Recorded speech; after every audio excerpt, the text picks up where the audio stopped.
Oke, selamat datang sahabat screening saham ya. Pada malam hari ini saya mencoba memilih saham-saham dividen investing ya. Kalau kita untuk dividen investing, investasi tentu jangka timelinenya agak jangka panjang ya. Bagaimana memilih saham dengan jangka panjang ya, menghasilkan profit ya. Seperti itu.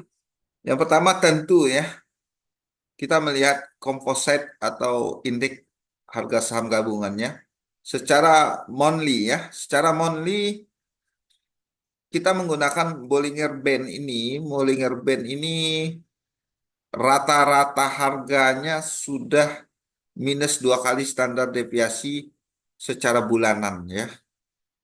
Nah, secara Bollinger Band ini dibilang murah, kemudian RSI-nya juga di angka 31.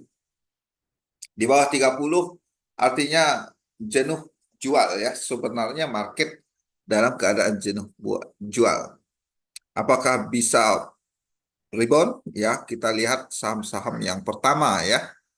Kita lihat pandangan dari Big Bang ya, BBCA. BBCA Bollinger Band bulanannya sudah menyentuh minus dua kali standar deviasi ya. Selama ini dalam tren naik, itu kalau tren naik itu mantul di rata-rata MA20 ya, seperti itu. Namun kalau kondisi Bollinger Band ditembus rata-ratanya, nah ini juga mengkhawatirkan mudah-mudahan secepatnya terbentuk sideways sebelum eh, BBCA lanjutkan kenaikan. Atau kalau dia dalam tren turun, Bapak Ibu bisa melihat garis tengah ini mampu nggak nanti ditembus oleh BBCA secara monthly. Beberapa kejadian COVID-19 memang mantul ya. Penutupannya ada mantul minus dua kali standar deviasi ya. Seperti itu. Ditambah lagi kalau zona yang seperti ini memang sudah ada rambu-rambu BBCA kemahalan ya. Sudah jenuh ini ya.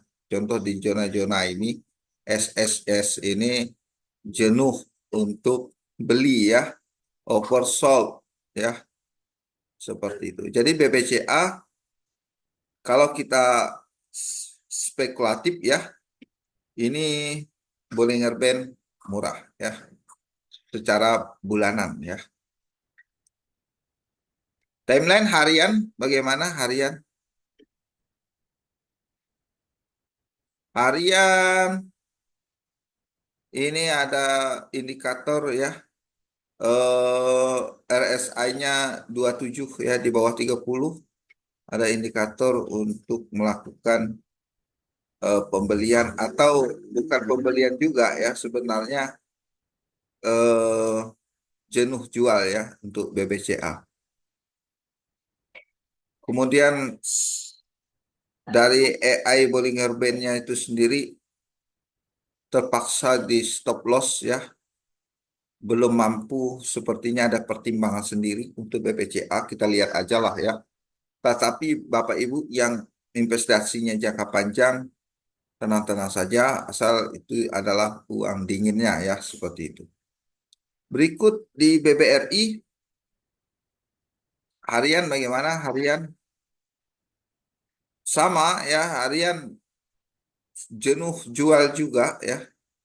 Kemudian secara harian minus dua kali standar deviasi. Berikutnya secara bulanan sama ya. Udah melewati garis dua kali standar deviasi ya. Seperti itu.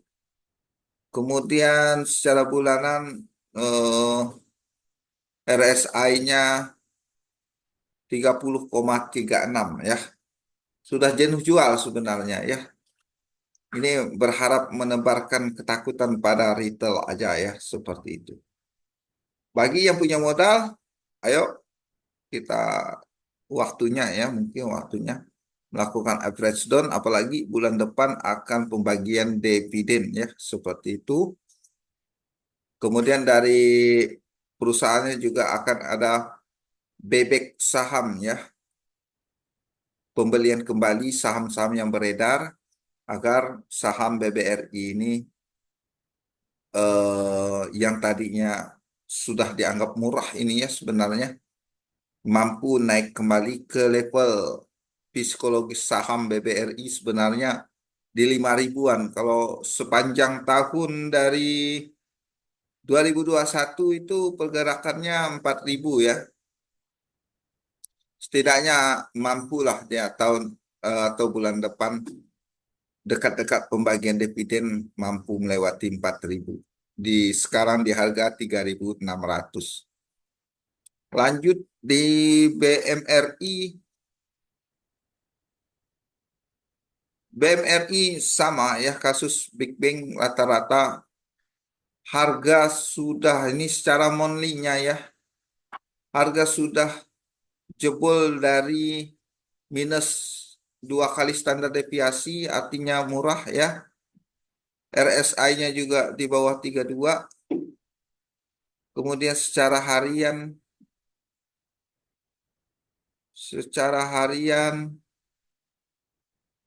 jebol ya support horizontal tetapi kalau RSI-nya belum ya, belum dikatakan murah ya, belum melewati 2 kali standar deviasi. RSI 26. Memang beberapa kali secara AI merekomendasikan buy, tetapi sudah take profit ya di sini ya. Ada AI merekomendasikan untuk take profit dulu ya di sini. Sekarang belum ada AI rekomendasi untuk buy lagi di Mandiri. Berikutnya BBNI.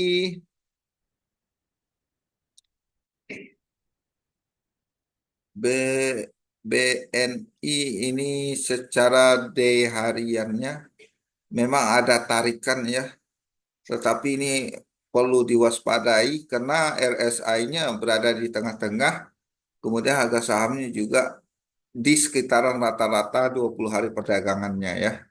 Secara monthly ada pantulan ya, monthly ada pantulan di 4.090 karena apa? 4.090 ini minus 2 kali standar deviasi dari rata-rata perdagangan bulanan ya. Ini waktu zaman COVID ya, jebol juga rata-rata minus 2 kali standar deviasinya. Tetapi 3 bulan berikutnya langsung uptrend ya. Mudah-mudahan ini juga paling lama 3 bulan ya, seperti itu. Kemudian yang terakhir dari Big Bang, oh udah ya, udah 4.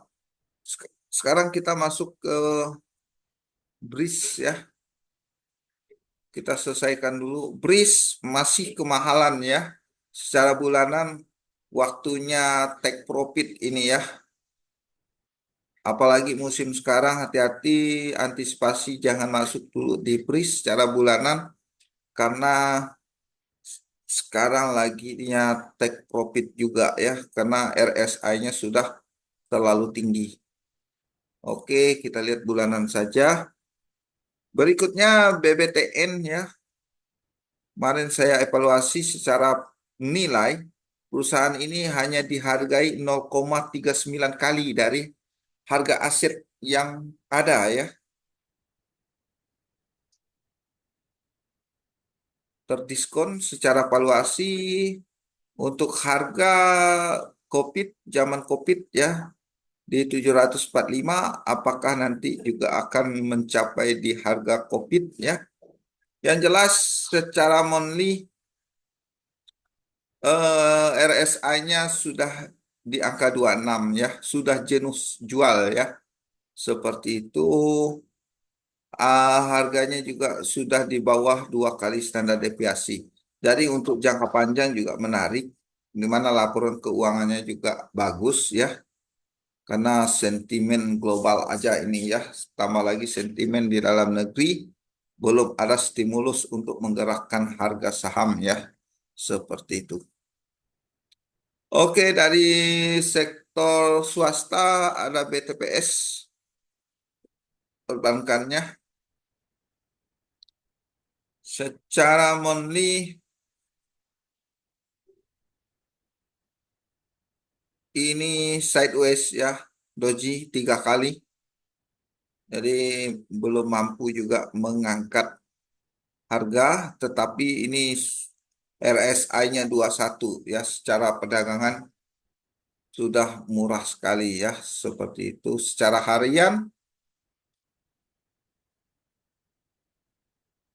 ini pergerakannya belum juga ya. Antisipasi akan menyentuh ke level 870 ya. Kemarin mau breakout gagal lagi ya, seperti itu. Kemudian BNGA cukup murah, BNGA ikut-ikutan jebol juga ya. Secara harian pernah masuk ya, AI-nya belum di stop loss, hampir mampu berbalik arah tetapi tidak mampu. RSI-nya ada indikator jenuh jenuh jual, sebenarnya untuk investing jangka panjang menarik BNG. Secara bulanan kalau kita lihat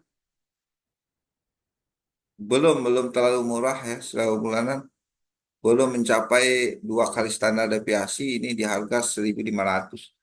Kalau masih mau menawar silakan saja ya, seperti itu, karena dari harga ini ya masih profit ya, investor dari 2021 masih profit ya. Yang dikhawatirkan ya balik lagi ke harga 1.255 ya. Atau setidaknya minus 2 kali standar deviasi, itu aja patokannya untuk jangka panjang ya. Berikutnya NISP. Sama secara bulanan masih di atas.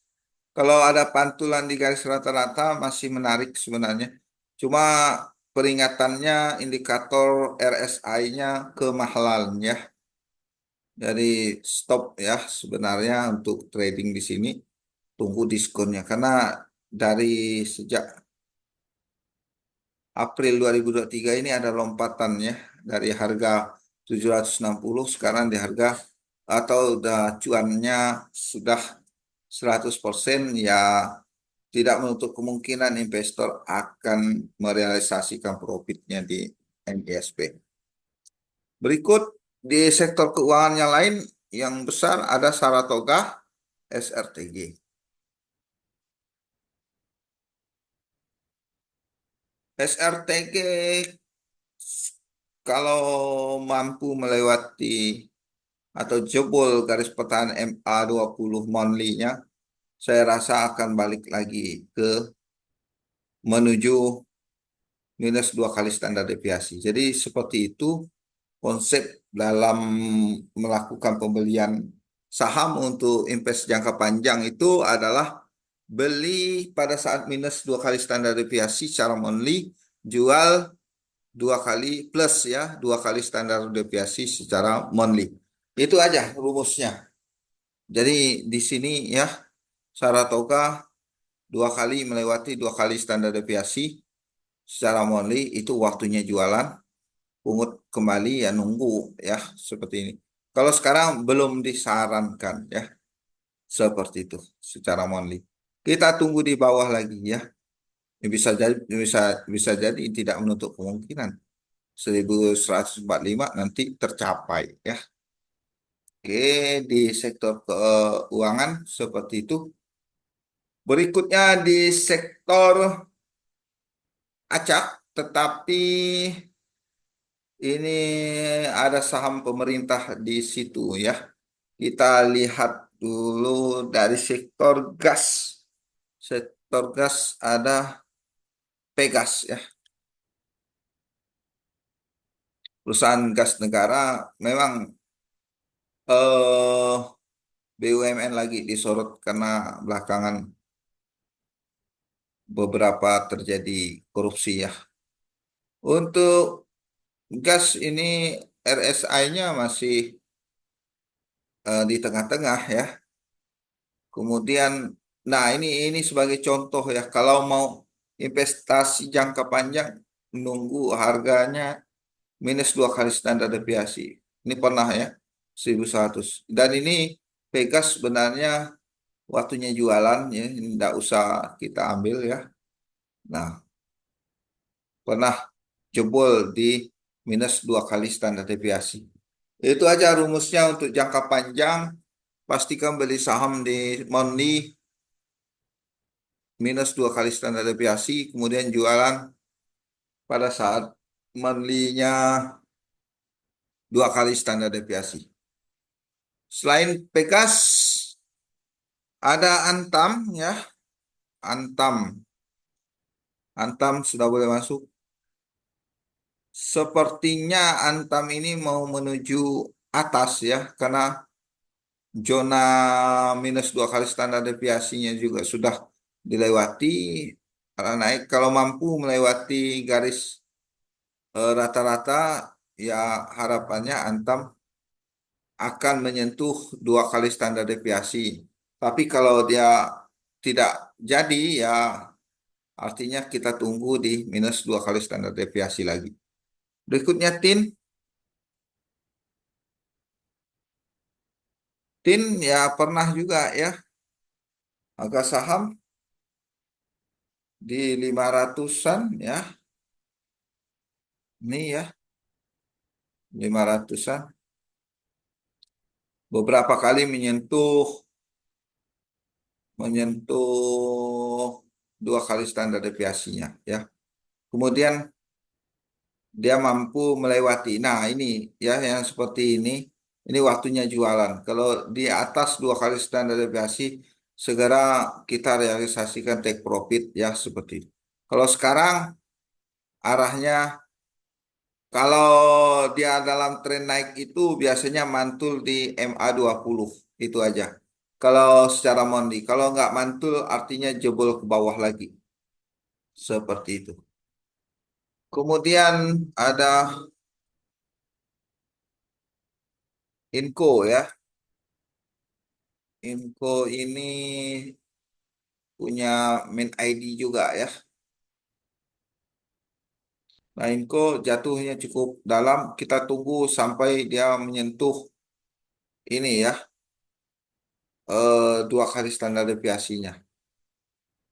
Ini secara monthly belum belum mampu rebound ya. Ada petanda sedikit lagi doji.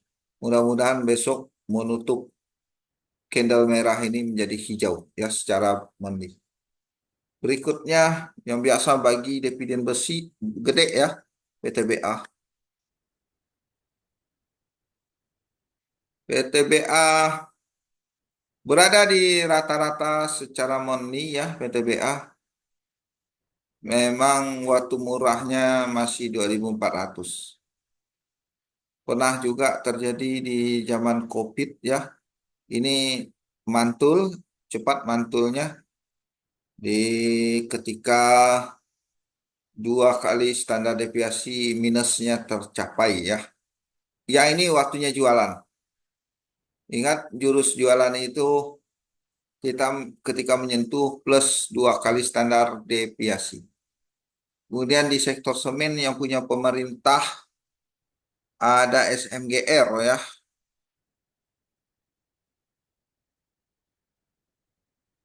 Sedikit lagi secara monthly bulan Mei kemarin ya, dia jebol 2 kali standar deviasi melanjutkan trennya. Masih bisa ditunggu lagi ya. ditunggu lagi di 2.000 kalau dikasih secara bulanan seperti itu. Ini gagal mantul ya. Harusnya ngejar dulu eh, mendekati MA 20 monthly ya, tetapi masih melanjutkan penurunan. Berikutnya ada di PGO, punya pemerintah juga. PGO ada pantulan ya, tetapi masih dibilang murah, sudah dibilang murah ya. Mudah-mudahan jadi mantul nggak lagi tersasar di 820 secara minus 2 kali standar deviasinya udah dapat ya untuk berinvestasi. Sekarang masih di harga 895, mudah-mudahan ya eh, harganya akan rebound ya seperti itu. Minimal nanti targetnya menyentuh dulu di MA 20 monthly di harga 1150. Oke, itu untuk PGO. Kemudian masih punya pemerintah juga sahamnya ada di Tugu ya, asuransi Tugu menawarkan dividen yang cukup besar. Menarik ya, secara monthly memang masih mau turun nggak ya 980. Ya targetnya setidaknya menyentuh monthly-nya 940. Ini garis 2 kali standar deviasi minus. Tapi dilihat dulu ya RSI-nya berada di mana. Tadi lupa saya kaji di RSI. Mungkin seperti itu saja. Ada Big Bang, ada saham-saham BUMN yang sudah kita bahas. Berikutnya ini di saham miliknya Pemda ya, BJTM ya, BJTM dan BJBR. Kita mau lihat. BJTM, ini udah ada L-nya ya. RSI yang 29, kemudian harga saham ini kan nggak mampu. Artinya dia dalam tren turun ya. Karena belum mampu menjebol MA 20 monthly ya. Ya, trennya turun. Harapannya ya setelah melewati minus 2 kali standar deviasi, ya setidaknya dia akan menuju MA 20 ya, BJTM. Jadi kalau mau ambil, silakan dibagi-bagi aja portofolionya, salah satunya BJTM. Karena BJTM membagikan dividen rutin ya. Valuasi sekarang di 0,59 kalau nggak salah secara nilai. Terakhir ya, BJBR. BJBR turunnya pelan-pelan ini ya. Nah, masanya trennya turun ya. Pernah ketika menuju MA 20 nggak jadi ya. Akhirnya berbalik lagi dan sekarang sudah dikatakan murah sekali. Kenapa? Harganya zaman COVID juga di 800-an ya, BJBR ini. Ya saya tertarik lah ya kalau BJBR karena sudah mendekati zamannya COVID. Yang kedua karena ini ya, karena RSI-nya di angka 19 secara monthly. Jadi gitu aja untuk jangka panjang bisalah ya setidaknya menuju MA 20 di 1050 bisa ya seperti itu. Oke, yang tertarik bagi saya di BJBR. Mudah-mudahan nggak ada kasus korupsi lah ya seperti di BJTM. Oke, saya akhiri. Demikian analisa kami untuk dividen investing ya, bukan untuk trading ya. Tentu dividen investing ini jangkanya agak panjang sedikit ya, pegangan sahamnya. Saya Heri, Assalamualaikum warahmatullahi wabarakatuh.